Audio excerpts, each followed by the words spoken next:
Since the Boston bombings, the term false flag has been trending like never before as conspiracy theories circulate about the true motives for the bombings. But what is a false flag attack, and just how often do they actually happen? Well, the phrase has its roots in military terminology. It means that an army or a navy has lowered its own flag and put up the enemy's flag to try and get closer to them before launching a surprise attack. And it's actually totally legal. In fact, it happens quite a lot. Armies are also allowed to launch false flag attacks, although the rules state that they have to change into their own uniforms and out of the enemy's before they actually attack. The only exception is the Air Force. You're not allowed to fly a plane with your enemy's insignia on it. That's the traditional definition, but in recent years it's changed slightly. It's now usually used to mean a government allowing, or indeed encouraging, an attack to justify a political or military end. And there are plenty of real and theoretical examples. The Reichstag building is the seat of German government. It was burned down in 1933 and the Nazi Party blamed communists. 4 weeks before the fire, Adolf Hitler had been sworn in as Chancellor, and in the ensuing panic, he urged the President Paul von Hindenburg to put in place the Reichstag Fire Decree and later the Enabling Act, which was used for mass arrests of communists in Germany.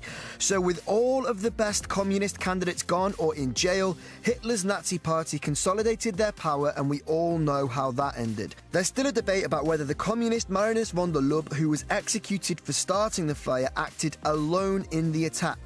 Whoever was responsible, the Nazis got the most out of the fire, and there's one quote you'll often see bubble up.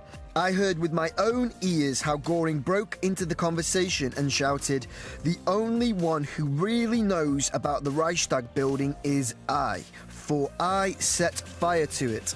And saying this, he slapped his thigh. Göring later denied this at the Nuremberg trials. Reichsmarshal Göring, cold-blooded planner of international plunder, torture and murder, now arrogantly attempts to take advantage of the court procedure. Operation Northwoods was a false flag that came really close to happening, but in the end somebody went, "Oh, hang on, maybe this isn't the best idea." That someone was President Kennedy, who vetoed it after the Joint Chiefs of Staff had passed it to him.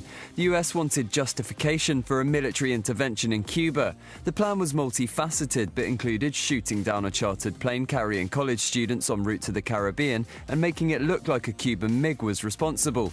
Another part of the plan was for US agents dressed as Cubans to stage terrorist attacks on the US military base in Guantanamo Bay. There were proposals to start a terror campaign in Miami aimed at Cuban exiles and to sink a boatload of people fleeing the island, and to stage hijacks on planes carrying US citizens. But in the end, JFK rejected it and the plans were kept secret until 1997. The Gulf of Tonkin incident was an attack which took place off the coast of northern Vietnam. In 1964, the USS Maddox engaged 3 North Vietnamese torpedo boats. It had evaded a torpedo by firing on the boats. 2 days later, the Maddox and the USS Turner Joy engaged more radar targets in what was thought to be a preemptive North Vietnamese attack. President Lyndon B. Johnson ordered airstrikes in retaliation, and 3 days later, Congress passed the Gulf of Tonkin Resolution. It gave Johnson authorization to use conventional military force in South Asia. Ultimately, it led to the Vietnam War. However, in 2005, an NSA communication on the incident was declassified, and with regards to the first attack on the 2nd of August, it said this: The Maddox fired 3 rounds to warn off the communist boats. This initial action was never reported to the Johnson administration, which insisted that the Vietnamese boats fired first. And on the second attack, it said this: "Until now, the NSA has officially maintained that the second incident of the 4th of August occurred.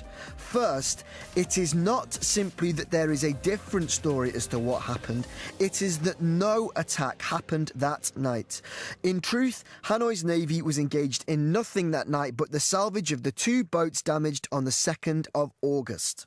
That renewed hostile actions against United States ships on the high seas in the Gulf of Tonkin have today required me to order the military forces of the United States to take action in reply. There are loads of examples from around the world, and it's not just the US who gets involved in this sort of thing. We'll post some links in the video description below. But back to Boston, in the days after the attacks, there were a lot of claims that this was another false flag.